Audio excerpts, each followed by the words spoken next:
Very early in the morning, the chief priests with the elders, the teachers of the law, and the whole Sanhedrin made their plans.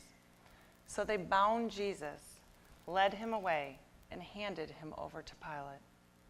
Are you the king of the Jews? You have said so.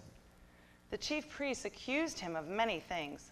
So again, Pilate asked him, Aren't you going to answer? See how many things they are accusing you of? But Jesus still made no reply, and Pilate was amazed. Now it was a custom at the festival to release a prisoner whom the people requested. A man called Barabbas was in prison with the insurrectionists who had committed murder in the uprising. The crowd came up and asked Pilate to do for them what he usually did. Do you want me to release to you the king of the Jews? Knowing it was out of self-interest that the chief priests had handed Jesus over to him. But the chief priests stirred up the crowd to have Pilate release Barabbas instead. What shall I do then with the one you call the king of the Jews?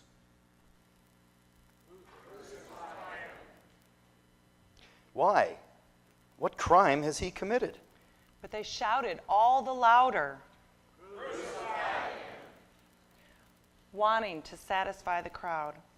Pilate released Barabbas to them. He had Jesus flogged and handed him over to be crucified. Crucify him!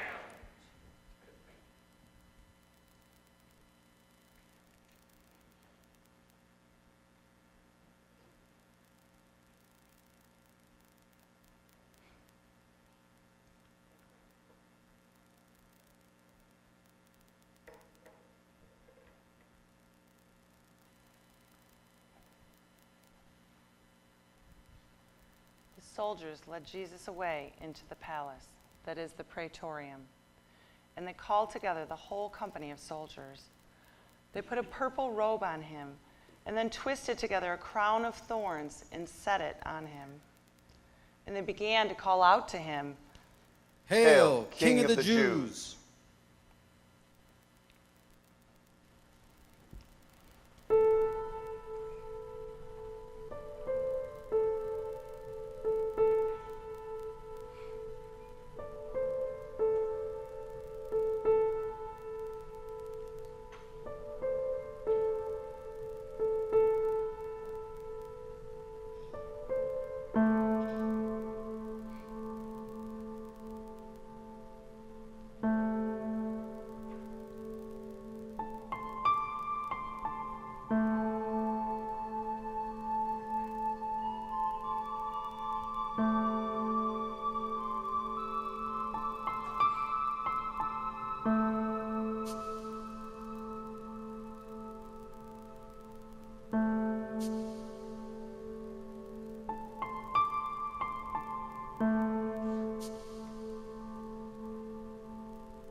Finally, Pilate handed him over to them to be crucified. So the soldiers took charge of Jesus. Carrying his own cross, he went out to the place of the skull, which in Aramaic is called Golgotha. There they crucified him, and with him 2 others, one on each side and Jesus in the middle. Pilate had a notice prepared and fastened to the cross. It read, Jesus of Nazareth, the King of the Jews. And many of the Jews read this sign, For the place where Jesus was crucified was near the city, and the sign was written in Aramaic, Latin, and Greek. The chief priests of the Jews protested to Pilate, "Do not write King of the Jews, but that this man claimed to be King of the Jews."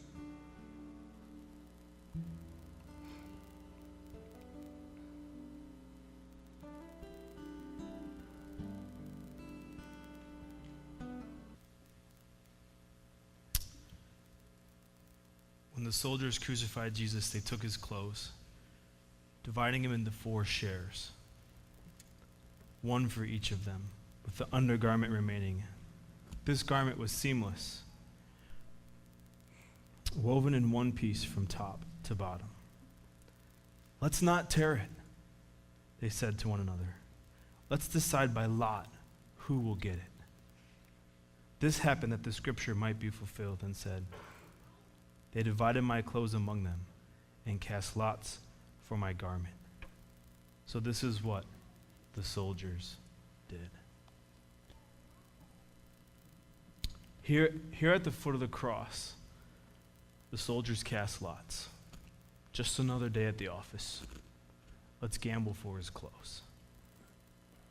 Squabbling over who gets the good stuff left behind by whoever was crucified that day. Happened all the time. No big deal. Who would take the winnings today? Who would come out the victor? They had no problem ripping Jesus' flesh apart. They had no second thought to that. They tore him with conviction and brutality and purpose. They pressed thorns onto his head with ridicule and with laughter. They stripped him bare and nailed him to a cross. Just another day in the life of a Roman soldier. There above them hung the greatest gift the world would ever know, the world would ever see. Right there in front of their very eyes, the most valuable thing of that day. If they would only look up, if they only would have looked up, but no. Instead, they were huddled in a circle, focused on what was below them. Now the good part, dividing the spoils. They're focused on what was to be gained in the here and the now, right here in this very moment. What can I get? It's all about me. The soldier's perspective on all this, don't tear it. It's mine. I should have it. I deserve it. It's too valuable to stain. It's too valuable to rip. It's too valuable to separate. I want it. I want it. I need it. It's mine. If they had only been looking up when they said those words.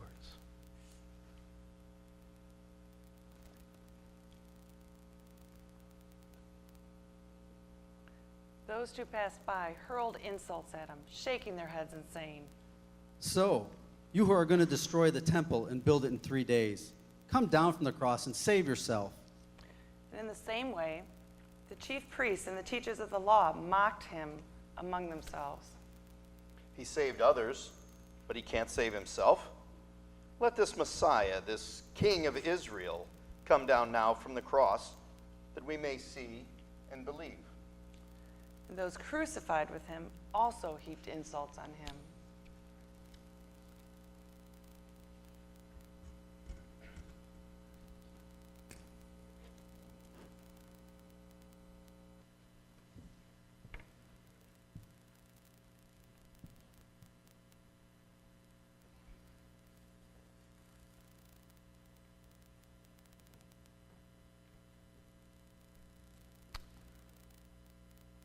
One of the criminals who hung there hurled insults at him.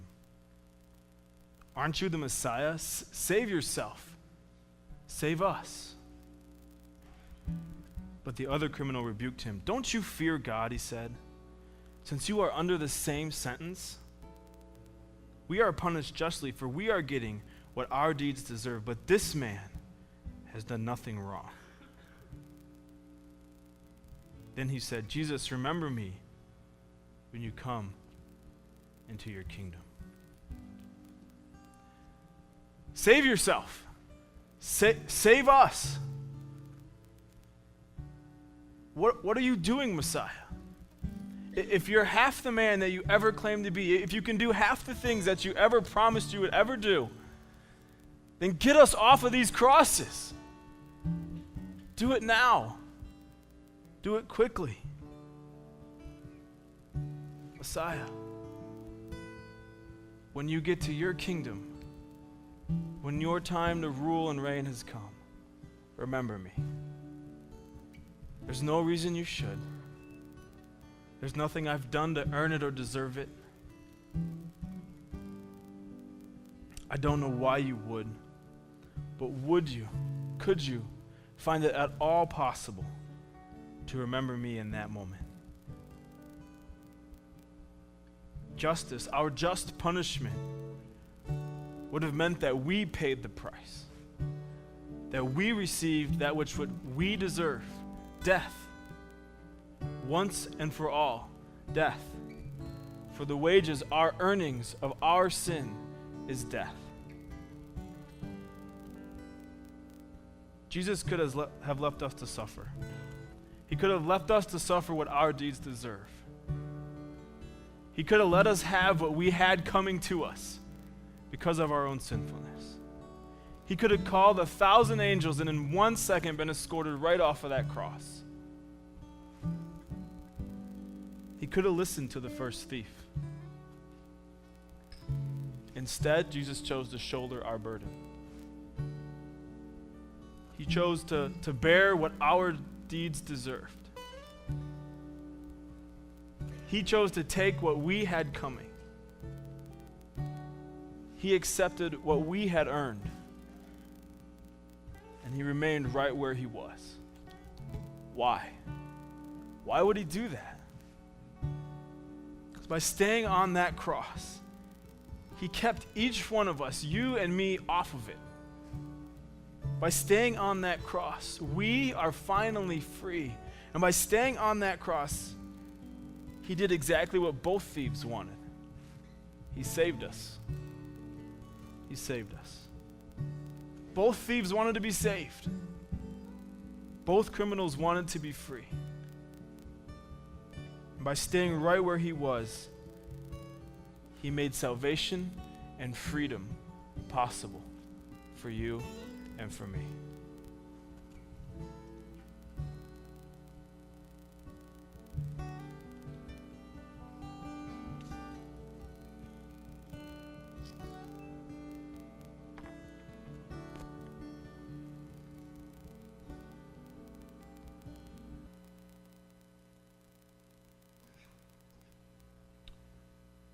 And when the centurion who stood there in front of Jesus saw how he died, he said, "Surely this man was the Son of God." It all slows down right now, and it climaxes right here. Jesus has just died. He's just given up his spirit. He's just gone to be with the Lord. Who's going to be the first to move? Who's going to be the first to speak?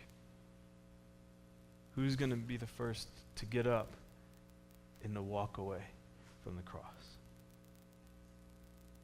And finally, after hours and hours and hours and hours of brutality, the truth comes out. The truth is revealed. Out of all the darkness and the ugliness and the wickedness of that day, the truth comes into focus with one solitary statement. Finally, somebody looks up and focuses on Jesus himself. Finally, somebody looks right into his eyes. Finally, somebody sees the Son of God on a cross. It's an actual man hanging on a cross. And that man is God in the flesh, hanging on a cross. And the centurion saw that. The centurion stands, takes in the whole scene one last time, and softly but confidently says, surely this man was the Son of God. From where he sat, it was the only logical conclusion. If Jesus' life hadn't convinced him, the way that he had died had. There's no doubt about it. From his perspective, God's Son was hanging right before him on a tree.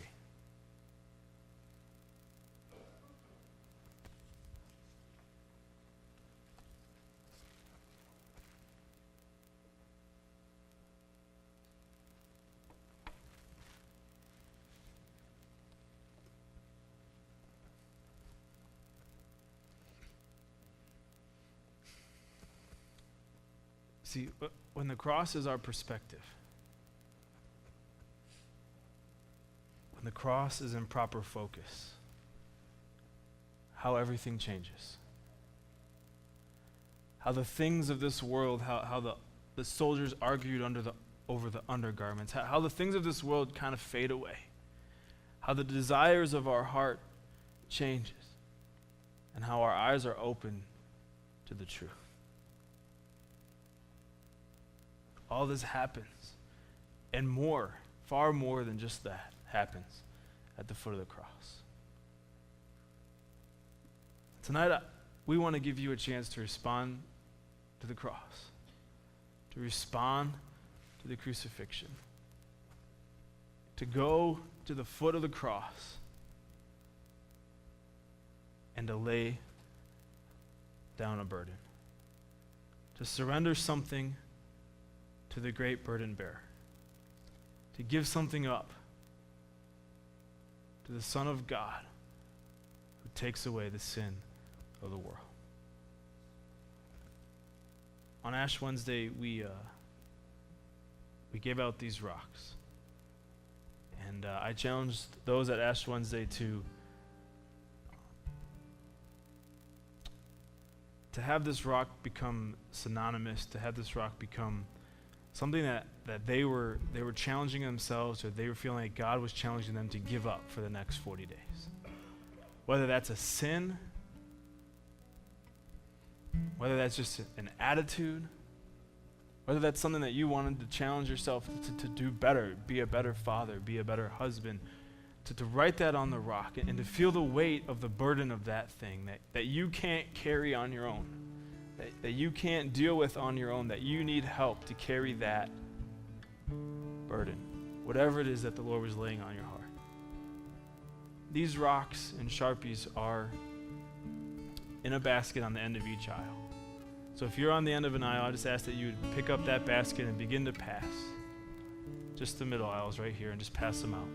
And as it comes, you just grab a rock, grab a Sharpie, and as the Lord just kind of speaks to you in these next couple worship songs, just write down a burden that He's convicting you of. It could be a sin, like I said. It could be something that you feel challenged that you need to give up, something that you feel challenged that you need to become better at. And as you contemplate that and as you meditate on that, I'm going to ask you just to come down whenever you're ready. There's no rush, there's no hurry. Just to come down, write that on your rock with that Sharpie. Just come down here and drop it in the casket here. We have communion as well on either side of the aisle. Just grab the body that was broken for you and the blood that was shed for you. Grab those representations. Then just go back to your seat, and in meditation and contemplation and reflect on what the Son of God did on that cross for you and for me. Once again, there's no rush, there's no hurry. As you feel the Lord lead you, come down and drop those rocks in here. Grab communion on your way back to your seat. And just sit and contemplate as you partake whenever you feel you're ready to do so.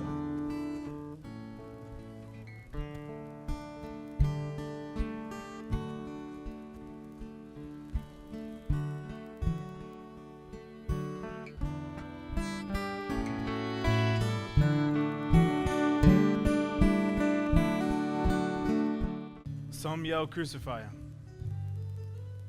Some whipped him and beat him and pressed a crown of thorns on his head.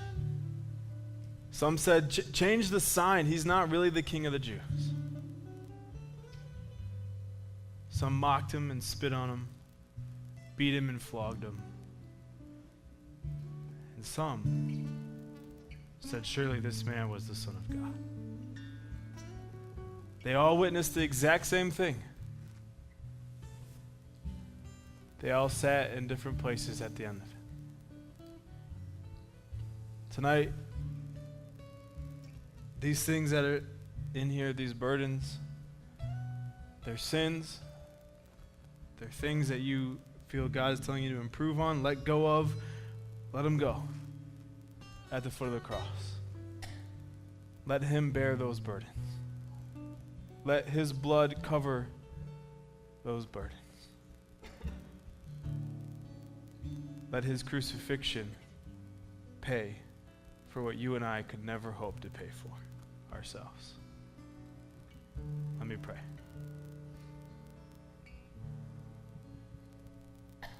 Lord God, break our hearts. Break our hearts for the great sacrifice that you gave us. Lord, help us to look up and to look into the eyes of the man who died on a cross for our sin, who died to carry our burdens, who died that we might have salvation and freedom. If we only see the gift, if we only accept the gift and acknowledge the gift. Lord God, we release the things in this casket, in this modern day tomb to you. Your death has paid it. Your blood has covered it. By the power of Jesus, we leave it here, and we walk out of here without it, having laid down our burden at the foot of your cross, at your feet. Lord, we praise you and we thank you for your great sacrifice, your great act of love towards us, that while we were yet sinners, while we were yet enemies, and while we were yet far off, and while we were yet fighting and struggling to do our own thing and live our own way and be our own self, our own person, Lord, then that is when you died for us. We love you, Lord. Help us to love you more.